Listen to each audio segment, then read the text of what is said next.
জুলাই অভ্যুত্থানে শহীদদের পরিবার এককালীন ৩০ লাখ টাকা করে পাচ্ছে, এমনটাই জানিয়েছেন প্রধান উপদেষ্টার প্রেস সচিব শফিকুল আলম।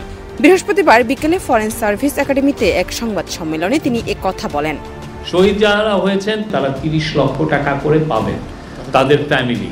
প্রেস সচিব জানান, অভ্যুত্থানে আহতরা ৩টি ক্যাটাগরিতে টাকা পাবেন। তারা ক্যাটাগরি এ, ক্যাটাগরি বি ও ক্যাটাগরি সি অনুযায়ী সুবিধাদি পাবেন। তাদের পরিচয়পত্র দেওয়া হবে এবং পরিচয়পত্র দেখিয়ে সরকারের বিভিন্ন সুবিধাদি পাবেন।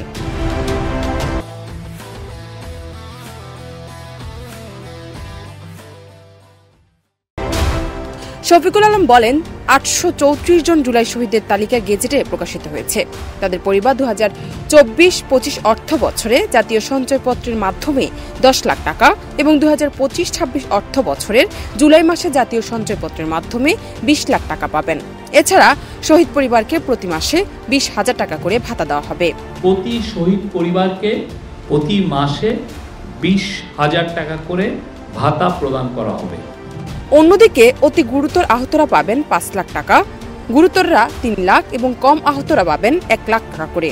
পাশাপাশি মাসিক ভাতা সহ সরকারি সব সুবিধা পাবেন তারা। সাংবাদিকদের জন্য অ্যাক্রিডিটেশন কার্ড নীতিমালায় প্রণয়ন করা হয়েছে উল্লেখ করে প্রধান উপদেষ্টার উপপ্রেস সচিব আজাদ মজুমদার জানান, প্রতিটি প্রতিষ্ঠানকে ৩০% কার্ড প্রদান করা হবে, তবে সেটা ১৫টার বেশি নয়। জান্নাত নিপু, দেশ রূপান্তর।